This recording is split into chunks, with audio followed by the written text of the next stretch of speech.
university to pursue a diploma in teacher education with a bias in secretarial studies.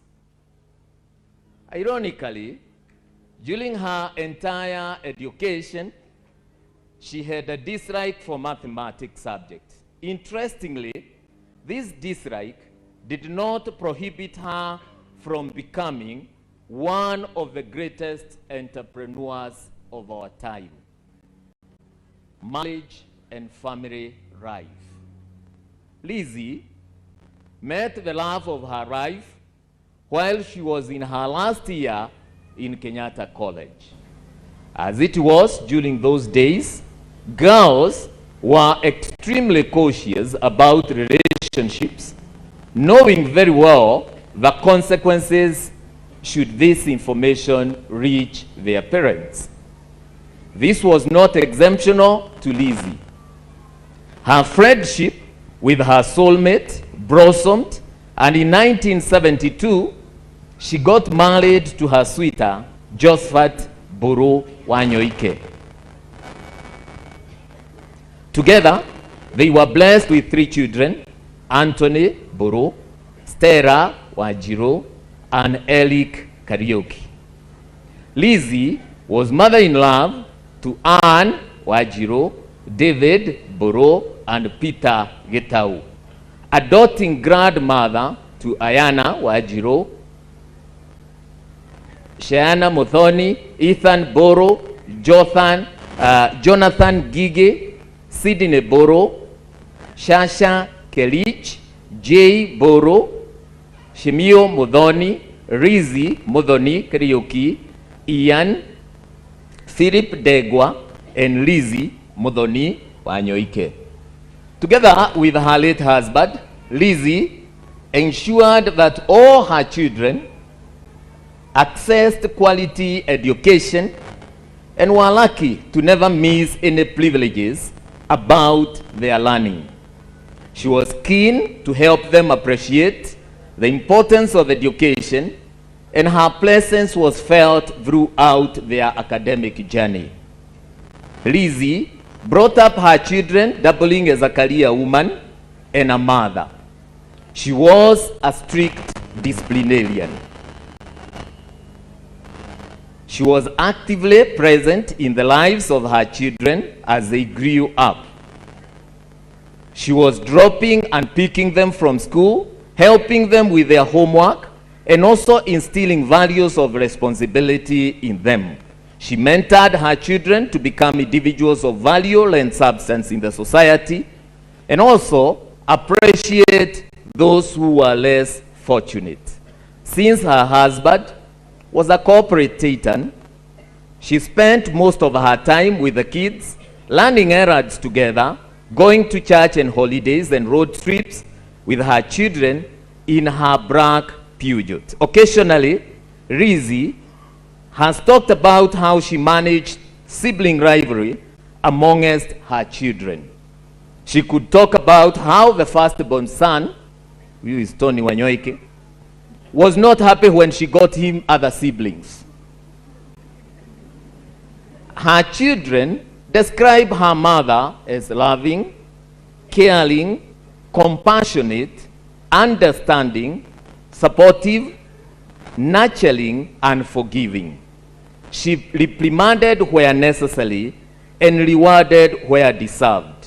Whenever you found Lizzie seated with her children, you could not help but notice a very strong bond they had created together. She had a tightly knitted family and was free with her children. None of the children would have a reason to hide anything from her. Although Lizzie was financially endowed, at no one time did she spoil her children by making them feel entitled for what she owned. She instilled the spirit of hard work in all her children. She had a big heart and welcomed all sundry to her home. She welcomed her younger sister, Rachel Kareithi, and brought her up as her own daughter. She also welcomed her niece, Penina Bogua, with open arms to her home and nurtured her. It was difficult for one to notice that these were not her own biological children. In Lizzie's marriage, the world opened its doors and windows wide open for her. In her first year of marriage, she went shopping in London and also traveled all over Europe and eventually to the US. Lizzie loved traveling outside the country, with her favorite destination in Switzerland. While in the country, she would take several road trips and from Mombasa and to and from Mombasa with her loving husband and children. Although Lizzie had a very busy schedule, she always created time once a year to take a vacation. Lizzie had the finest taste of country music and slow jam. Career. Lizzie had an industrious career in the education sector, full of life, fun, and excitement. After graduating from Kenyatta College, present-day Kenyatta University, Lizzie started her job as a teacher at State House Girls High School. She taught for a year before resigning to take care of her children. When her children attained school age, her desire to embark on her career path as a tertiary institution trainer was reignited. She got a job in Temple College as a secretarial studies trainer. The owner, Mrs. Willis, an elderly white woman who was soon to retire, was the proprietor of the college. Lizzie became one of her most loyal and dedicated lecturers, and as a reward, she was promoted to the position of deputy principal. After 5 years of active, settled to Lizzie to become the institution's principal. Lizzie and asked whether she was in a position to buy off the institution. Lizzie was excited about that. The purchase and transfer was effected. Mrs. Willis left for the country and Lizzie took over as the principal and director of the college. College grew twofold. 99% of the students were from Uganda, Tanzania, Sudan, and few from Kenya. The collapse of the East Africa came with very serious ramifications to the existence of Temple College. The countries that were enrolling majority of the learners withdrew their students squarely on Lizzie's shoulders. She had to be creative to remain afloat. Lizzie had to think fast if she was to make the college thrive again.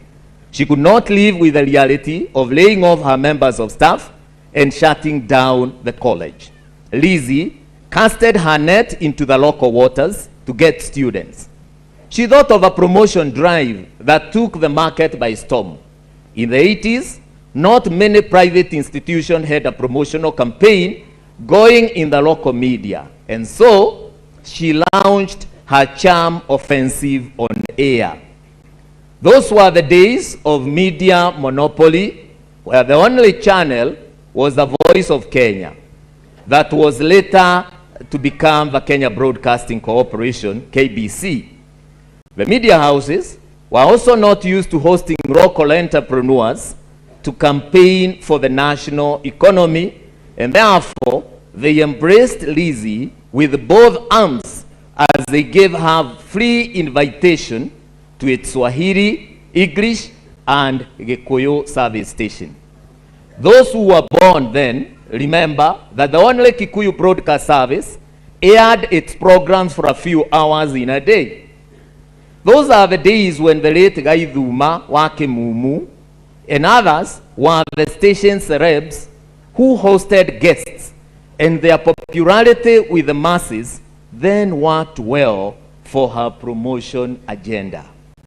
At the English service, Lizzie worked with Sarah Kehara and Simon Gigi as her hosts, and by the grace of God, she created an impact in the local market.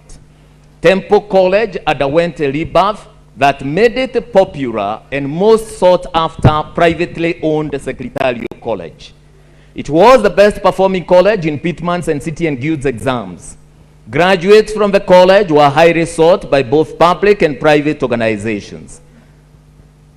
Apart from just getting the skills, the students were molded into respectful and responsible individuals. At Temple College, Lizzie invented a work plan that to endear her to parents who had placed their children under her training care. Training institutions back then were not known for discipline. Lizzie devised a clarion call for hard work, discipline, and excellence as core values to Temple College.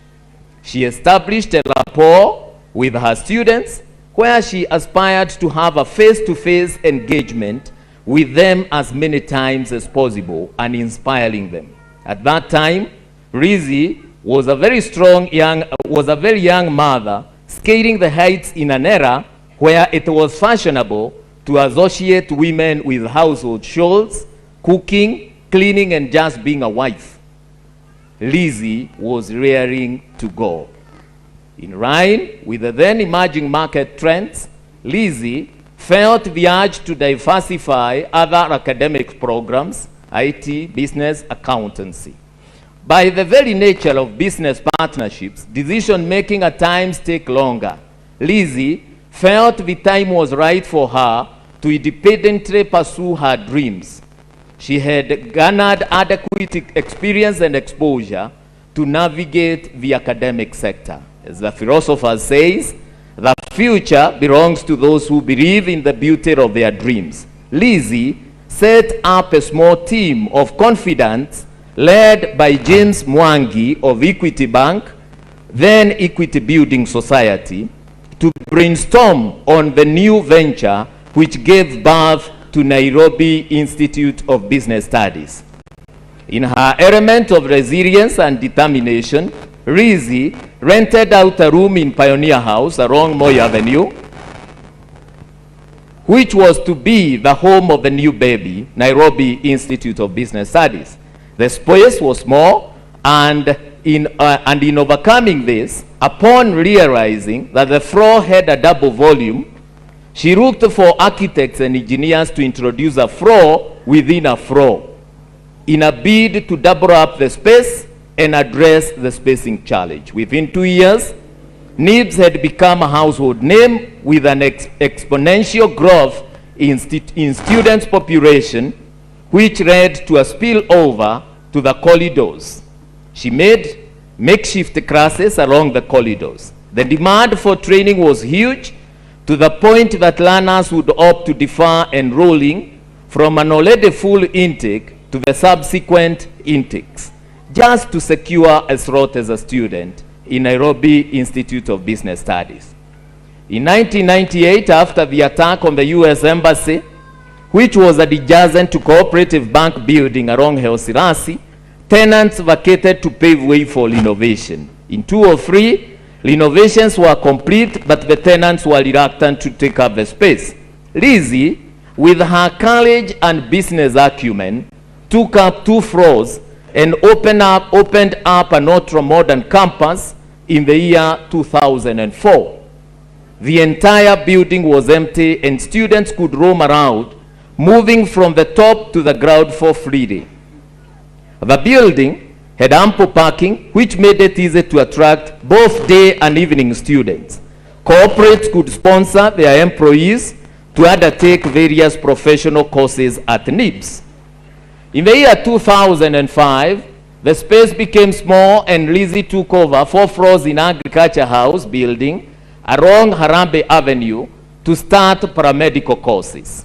These did not augur well with the regulatory bodies, that namely Pharmacy and Poisons Board and Kenya Medical Laboratory Technician and Technologist Boards. One morning in the year 2006, Lizzie woke up to find her business name as a headline in one of the local dairies. indicating that the college had been closed down, allegedly for non-compliance with medical regulatory bodies. This was a major setback that provoked her to pursue the matter in court. Her resilience gave her motivation to travel to India and source for all necessary medical equipment that the two boards required. In the subsequent inspections, the college was given the green light to continue training in paramedical courses that saw thousands of young men and women train in diploma in pharmaceutical technology and diploma in medical laboratory technology. Today, these technicians are heading giant institutions locally and abroad. Lizzie's desire to see many young people acquire a diverse set of skills led her to start other academic programs such as legal studies, which was a preserve of the Kenya School of Law. Lizzie could dare swim in uncharted waters with courage. In year 2007, a number of tenants had showed interest in taking up space at Cooperative Bank House, and the landlord felt that the college was a nuisance in the building. They wrote to Lizzie, informing her that they shall not renew the tenancy contract with Nibs for another period. Again, she went to court and obtained an injunction. This setback came with a silver lining, as it opened up her eyes that one day she could eventually be thrown out and inconvenience the training. This made her look forward elsewhere with a view of setting up her own premises. This search ended up in Ruiru, Kiambu County, at a place called Kimbo, where she set up an ultra-modern spacious training facility on 17.5 acres of land. In 2009, Lizzie made up her mind to relocate Nibs from Cooperative Bank House to Ronald Gara Post Office building along Ronald Gara Street. Nibs had become a household name, and this attracted young enthusiast runners to pursue training despite the fact that the street was perceived to be insecure. In 2010, the ultra-modern training facility, dubbed Thika Road Campus, was complete and was opened by the then Assistant Minister for Planning and MP for Gatanga, then Honorable Peter Kenneth. This establishment changed the entire economic landscape of Kibo area. Nibs characterized economic activities within the area, making it one of the fastest growing centers in Kiambu County. Lizzie was keen on the provision of affordable quality training, which saw her immensely invest in the new facility. Opening the campus came with a myriad of challenges, keeping in mind that the Thika Road superhighway was under construction. From Nibs, one could see Kirimabogo Hills, since no investor was interested in setting up any investment around the area, which was perceived to be non-viable and insecure. In her characteristic pacemaker element, Lizzie braced the challenges that arose mainly from insecurity. Unfortunately, 2 months upon opening the campus, thugs broke into the facility and made away with equipment worth millions of shillings. 2 weeks later, Nibs was raided again, and unfortunately, 2 security officers who were deployed to guard the premises were killed. This was very sad and a trying moment for Lizzie, and she was at her lowest and about to throw in the towel. However, her resilience and determination in fulfilling her vision superseded the challenges. Around 2015-2016, Lizzie embarked on a journey to set up a university. This was a smooth sail for her, as she did put up together an able team to steer the process. She made available resources to attain the university status. She recruited a vice chancellor, Professor Miriam Muita, and midwife the process. At the 11th hour, Lizzie had a change of heart due to the prevailing hype of institutions converting to universities.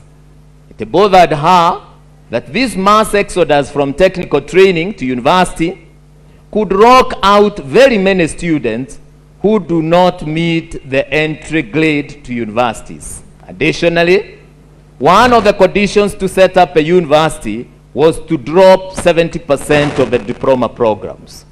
It was Lizzie's belief that provision of quality training was the sure way of breaking the cycle of poverty in the society. It was her conviction that even those young Kenyans who scored low grades in KCSE deserved a chance to acquire skills that will enable them become self-reliant and actively contribute to the economic development of the country. She made up her mind to disengage from the process of transforming Nibs to a university, but instead rebrand to a technical training college, despite being awarded a letter of interim authority by the Commission of University Education to offer 4-degree programs. Lizzie's transformational leadership at the helm of Nibs saw the institution evolve from a secretarial college to become the largest private tertiary institution in Kenya, offering a variety of market-driven academic programs in various disciplines. Currently, Nibs boasts of an enrollment of over 5,000 students across the 3 campuses and a legacy of graduating hundreds of thousands with various professional courses over the years. Lizzie has left behind an indelible mark in tertiary training sector. The entire journey of Lizzie and Nibs is an ending and cannot be documented in full. Nibs Guest House and the Emily Hotel. Lizzie established Nibs Guest House in 2003 as a local joint for nyama choma and drinks for the residents of Girereshwa area. This facility doubled up as a restaurant and on-job training facility for the hospitality students that are taking their training at Nibs.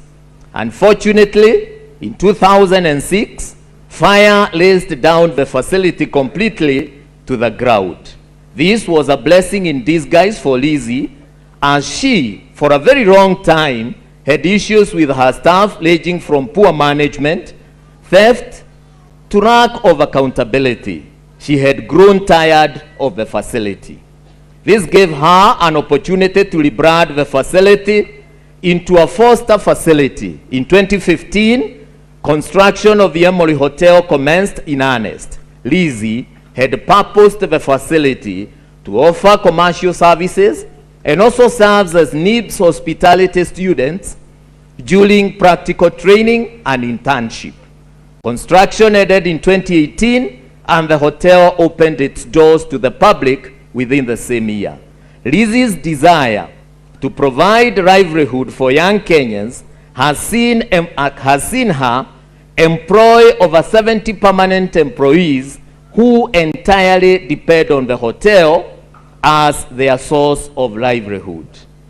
Lizzie Wanyoike Preparatory and Senior School. Lizzie always had a desire to establish a learning center which will offer a strong foundation right from childhood and give strong values and character as a base for proper upbringing of these children. She had observed that the negative behavior amongst some of the students at college level was as a result of weak upbringing at elementary level of education and at home. She identified this gap, and in January 2021, her dream was realized through establishment of the Lizzie Wanyoike Preparatory and Senior School, which is strongly grounded on values and character. Her efforts bore fruits in 2022 when 4 pupils joined various national schools across the country. In the year 2023 KCPE examinations, another set of 4 pupils joined national schools, with the first candidate joining Kenya High. It is worth noting that the confidence young parents have with Lizzie has resulted to an enrollment of over 850 runners within a record of 3 years of existence. Lizzie has left behind a legacy and an inspiration that will drive Lizzie Wanyoike Preparatory and Senior School to where she would have wanted it to be. Christian life, while her illustrious academic and industrious accomplishment may paint a picture of a singularly minded woman, Lizzie's success got its sustenance from her deep faith and lifelong belief in the Almighty God. Born in a staunch Anglican family where her father was a lay leader, Lizzie was introduced to Christianity at a tender age in ACK Gathukeine Church. Later, when they relocated to Kereaine, she joined ACK Kagajo Church, where she was baptized and confirmed. When she got married, Lizzie joined her husband, who was fellowshipping at PCEA St. Andrew's Church, Nairobi. After relocating to Kuna, she went back to Anglican Church and joined St. Mark's Westlands, where she has been fellowshipping and also an active member of the Ladies' Fellowship. In 2022, she joined ACK St. Joseph's of Arimathea, Thome, which was closer to her residence. Lizzie's journey with the ACK Church was not just a path of attendance. It was a profound commitment to faith, service, and community. She embodied the true essence of a Christian, consistently demonstrating love, compassion, and a deep-rooted dedication to her spiritual walk. Those who witnessed Lizzie's unwavering faith served as a guiding light for those fortunate enough to know her. Her presence in the congregation was more than attendance. It was an embodiment of the teachings of Christ, marked by kindness, generosity, and a genuine concern for the well-being of others. Lizzie was actively involved in numerous church activities. From the choir loft to the Sunday school classrooms, she lent her talents and time selflessly. Her dedication to nurturing the faith of the younger generation was truly commendable. One of Lizzie's most remarkable qualities was her ability to bring people together. She had a heart that welcomed everyone, creating an atmosphere of warmth and inclusivity within the church community. Her genuine smile, kind words, and open-hearted embrace made her a source of comfort and inspiration for many. Beyond the walls of the church, Lizzie lived out her faith in her daily life. Her actions spoke louder than words, and her commitment to justice, love, and mercy reflected the teachings of Christ in every aspect. Due to the nature of her work, Lizzie found herself cutting across different denominations, where she was invited as a motivational speaker and a beacon of hope for women, men, mothers, and young people. Lizzie was a living testament of the transformative power of faith across all denominations, community, and social life. Lizzie was not just a person who gave. She was a beacon of generosity and compassion, a shining example of what it means to selflessly uplift others. Her philanthropic endeavors touched the lives of many, leaving an indelible mark on the hearts of those fortunate to be recipients of her kindness. One of the most remarkable aspects of Lizzie's philanthropy was its inclusive nature. She believed in reaching out to every corner of our community, ensuring that no one felt left behind. When it was providing support to families facing financial hardships, extending a helping hand to the elderly, or championing causes that aimed to empower the marginalized, Lizzie's heart knew no bounds. Her commitment to education was particularly noteworthy. Lizzie recognized the transformative power of knowledge and was a passionate advocate for making education accessible and affordable to all. Countless students have benefited from her scholarship, each being a testament of her belief in the potential of young minds. The results of this initiative motivated her to write her first book entitled Empowering the Youth Through Training. During her interactions with members of the community, Lizzie used to come across several households with bright students who have completed their elementary education but cannot access higher education due to lack of funds. Through her personal initiative, as well as that of Lizzie Wanyoike Foundation, she managed to offer scholarship to over 300 beneficiaries. Some of these beneficiaries are still in college, while others have secured gainful employment. Lizzie's scholarship cuts across primary, secondary, and tertiary colleges to universities and was not only limited to bright, needy students. Her conviction that education would break the cycle of poverty made her offer scholarships to needy cases with exemplary low grades. She believed that the poor performance might have been precipitated by the vicious cycle of poverty and wanted to offer these students a chance to break that cycle. Ladies and gentlemen, Lizzie was always concerned that the number of needy cases were increasing exponentially. Although bothered that she could not be in a position to assist all of them due to the limited resources at her disposal, Lizzie had faith that God would provide a way because she had the will. Lizzie's acts of kindness were not limited to education. In 2020, she did set up an ultra-modern dental unit, complete with a computerized dental chair in Ruto Level 4 Hospital, AJAABU County, to address the gap in the hospital's ability to provide quality dental services to the public. Lizzie is recognized that a community thrives when its members support one another, and she took it upon herself to ensure that no one in Ruto went to bed hungry.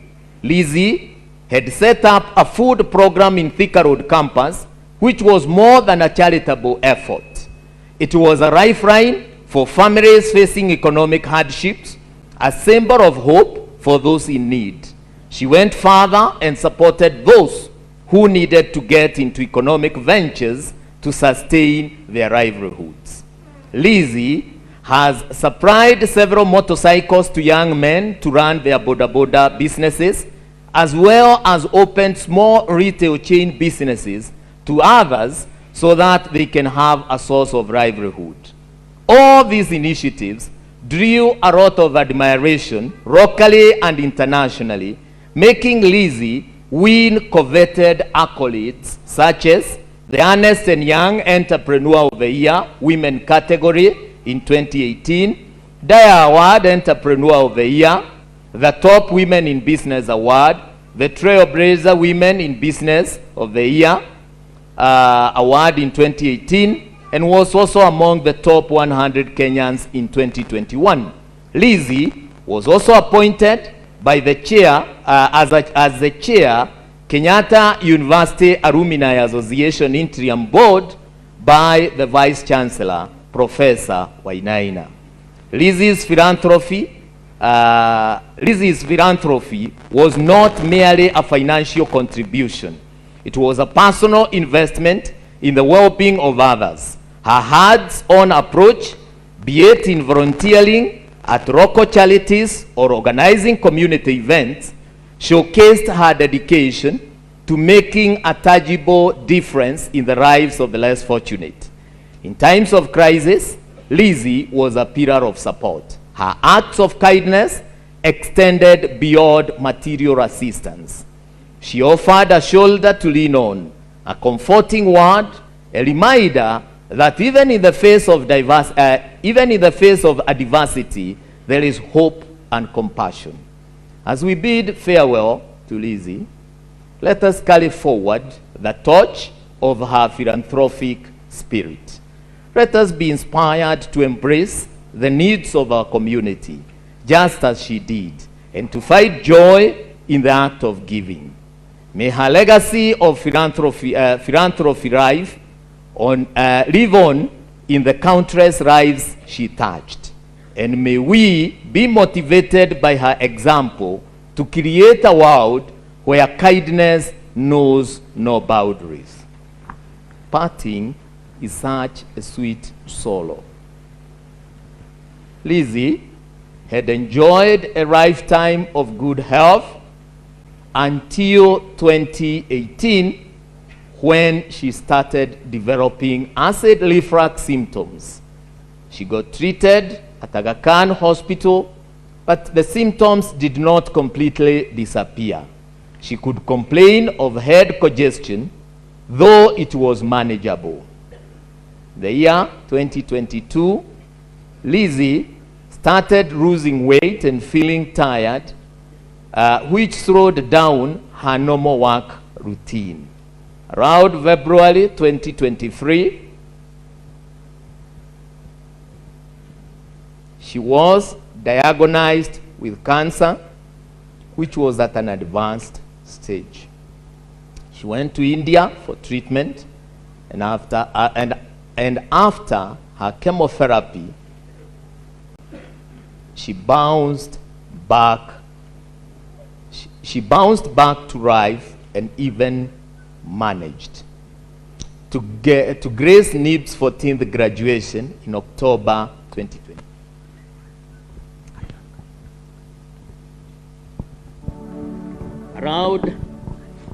Around November, she started developing complications that saw her go back to the hospital. Early January 2024, she started vomiting and developed difficulties in walking and was admitted in Aga Khan Hospital. She was later discharged and went back home, where she was observed under nurse care from Aga Khan. On the fateful morning of Sunday 14th, the nurse called the family at home where she was recovering and informed them that Lizzie's organs were failing, and at around 12:30 noon, Lizzie took her last breath, surrounded by family members.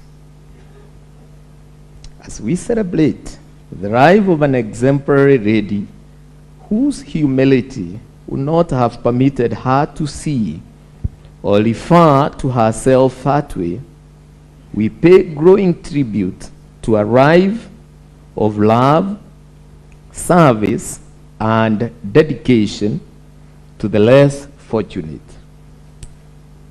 Fare thee well, Mom. Treasured Shosho, sweet sister, cherished auntie, beloved friend, and an honored colleague, you have been truly strong to serve. To God be the glory. Blessed assurance, Jesus is mine. Oh, what a fortress of glory divine, heir of salvation,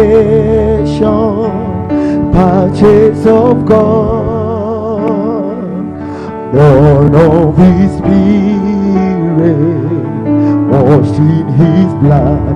This is my story, this is my story, this is my song, praising my Savior all the day long.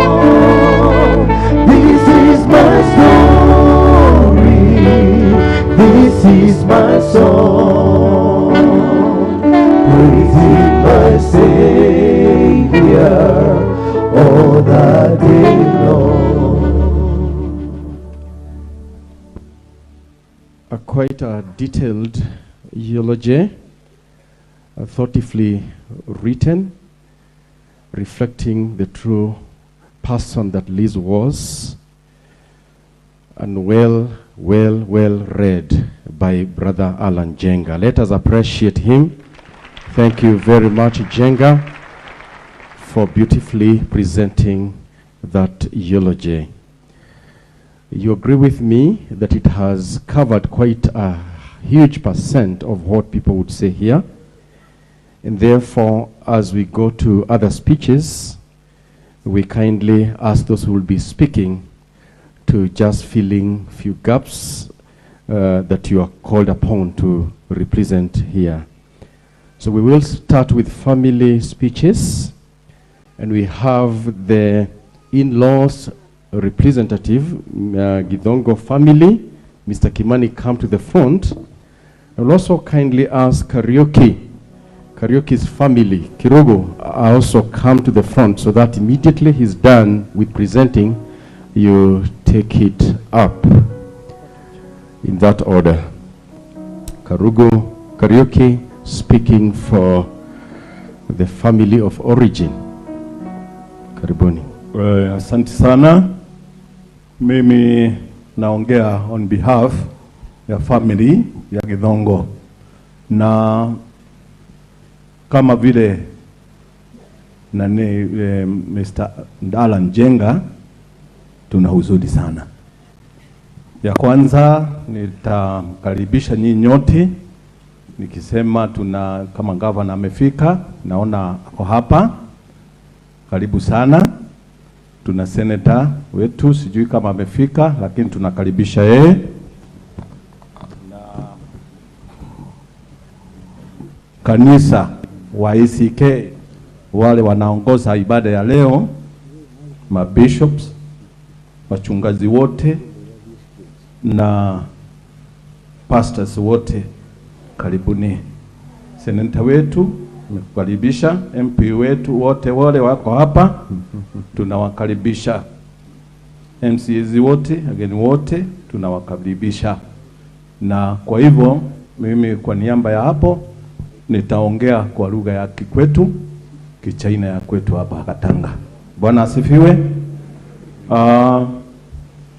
Mbere nyambende mushokerie ngatho inyuothe mukite nigetha gucaka hamwe na ithuĩ bare ya Githongo, na ngiuga ũguo gũkũ tũrĩ nĩkuo gwĩtagwo Gatanga village, Gatanga location, Gatanga sub county na Murang'a county. Koguo ngimunyita ũgeni ngũmwĩra gũkũ nĩ Gatanga na mũigue mũrĩ mũciĩ ithuĩ ta bare ya Githongo.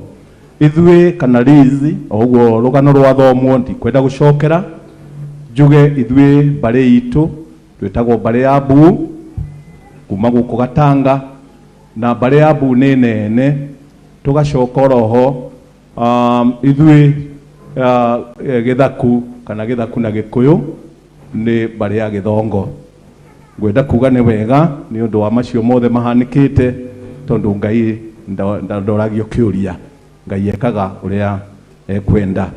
Ngĩtua kwaria njuge maũndũ macio mario hau kana rũgano rũrwerio ruothe niĩ ndarwĩkĩra mũkonde, tondũ Liz niĩ hakwa na brother yoyo rũgamĩte haha mbwana maingĩ, Liz nĩwe ũtũrerete, na Resho ndiĩkane haha, niwe ũtũrerete tũrĩ andũ anini, tũrĩ anake. Na niĩ Liz twarutanirie nake kũmenyana 1979. Koguo nĩ anderete, nĩ atwanĩte na niĩ ngatuĩka mũthuri na ngatuĩka ũguo ndariĩ. Bwana asifiwe. Ũndũ ũcio ũngĩ nĩ atĩrĩrĩ, Liz nĩ mwega. Liz maũndũ mothe ararĩ mwega, na ngwaria ũhoro wa gĩcagi tondũ gũkũ nĩkuo gũkĩrĩ gwitũ. Arĩ othe manathiĩ kwĩ Liz, niĩ ndĩ brother ya mbũrũ, ndarĩ atũcokia na thutha kana agatuoria matharau, ona ndarĩ atwĩka ũndũ mũru. akorwo nĩ ũrĩa mũndũ etuaga mũnene twĩ hamwe tũrakoragwo na family na Allan Njenga nĩ ũyũ ũguo nĩ aratũhete gĩtĩo mũno koguo na ndũngiuga niona nĩ kũmaka rĩrĩa ndona rũgano ngaiga haiya no ũrĩa tũraragia nake koguo Ngai wa muoyo amwĩke wega na amũige handũ wega kũu matu-inĩ. Haya ũcio ũngĩ nĩ atĩ thĩinĩ wa Gatanga Lizzie o ĩyo o ũhoro ũcio wa nakũu na ningĩ siasa-inĩ nĩ ekaga siasa nĩ tondũ Honorable Mbũrũ Wanyoike ũcio arĩ brother witũ Lizzie nĩ amũteithagia gwĩka siasa na Lizzie nĩ athiaga onda kũnene mũno o toguo rũgano rũrũ rwandĩkĩtwo na nĩ endete gũthiĩ mũno na kwaria na andũ. Wa kerĩ nĩ endete kũingĩrana mũno na andũ. Family itũ nĩ yorĩrwo nĩ mũtumia wa bata no tukiuge atĩrĩrĩ Ngai ekaga kwenda gwake. Ngĩtiga njuge atĩrĩrĩ ithuĩ nĩ twatigwo na ciana ciake nĩ ciatigwo, ciana ciake ikorwo ciĩ hamwe, twame hamwe na family ĩrĩa ĩngĩ inyuothe hamwe na mũtũkie Lizzie oro toguo kiugo gĩkĩ kĩarĩkia haha.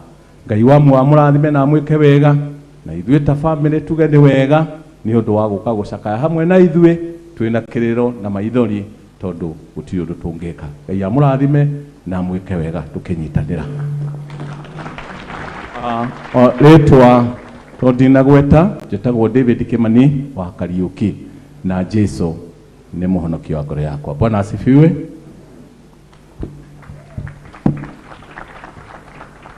Asante. Ndamugeithie inyuothe mũrega. Kwa majina naitwa Joseph Kirago Kariũki. Na vile mmesikia from that eulogy, Liz was born of Naomi and Peterson Kariũki. So I'm here to represent the Kariũki family. I'll be very brief because mine is just to convey my deepest condolences to the family of Wanyoike, especially Tony, Kiki and Stella, because you're the one who's going to be hit hard, but to take heart, all will be well. And then also to thank the people. Thank you all people. We will never get tired of thanking you. From day one, you've supported us. From the day on Sunday when the news broke out, our phones were full of people condoling with us and giving messages of sympathy. We've been having prayer meetings every day, and you've been turning up in large numbers to console the family, and we are so grateful for that. Thank you.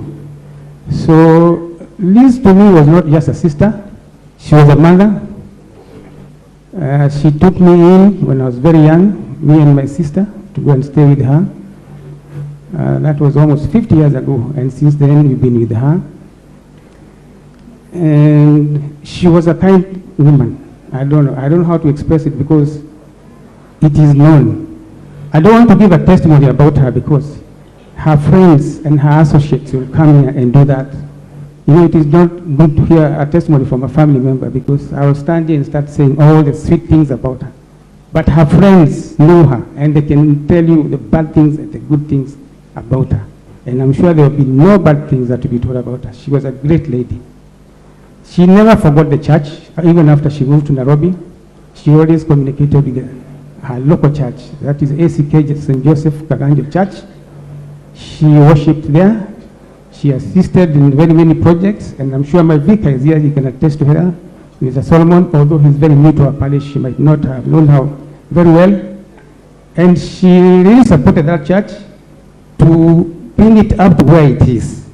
She was kind. I'll keep repeating, she was kind and caring. And in addition to the motherly love and advice, she also gave us financial support. And Lizzie will never give you cash money.